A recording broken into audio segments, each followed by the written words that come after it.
The calculus of consequence. The glare of the convenience store neon was a cheap spotlight on my soul. They called it sour burst. I called it temporary oblivion. The bag sat on the shelf, an acid green siren promising a sweet, violent escape from the unbearable quiet of my Tuesday night.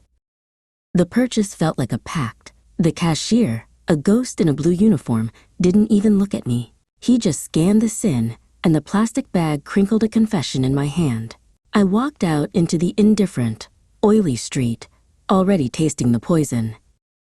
I didn't eat them. I performed an execution. Each synthetic sphere was a tiny suicide note, signed with a flash of electric pink sugar.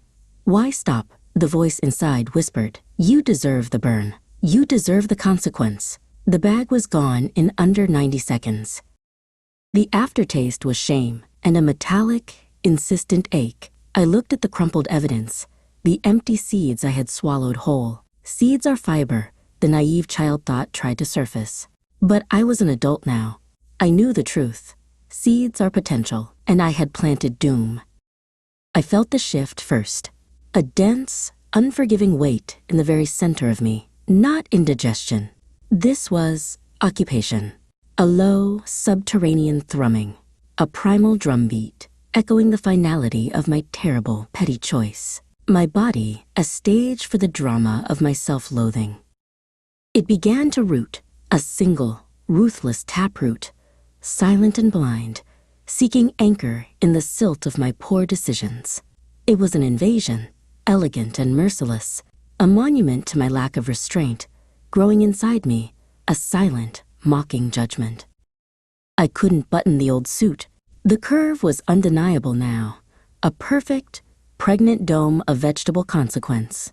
Every stretch, every painful internal creak was a sneer from the universe. "See, Isolde?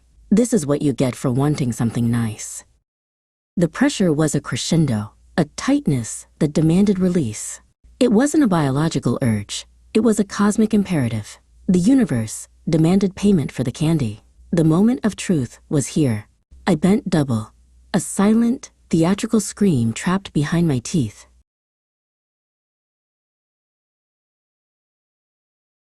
And then, the birth. Not a messy human thing, but a cold, clean, definitive pop of geometry. A perfect miniature fruit, a striped mockery of health and life, extruded from my lips, slick and shining, still tethered to a pale vine of my own wretchedness.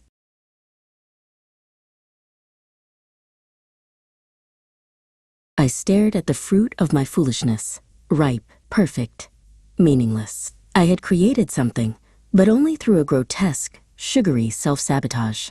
I picked up the melon, a tiny, perfect prop in the tragedy of my own making.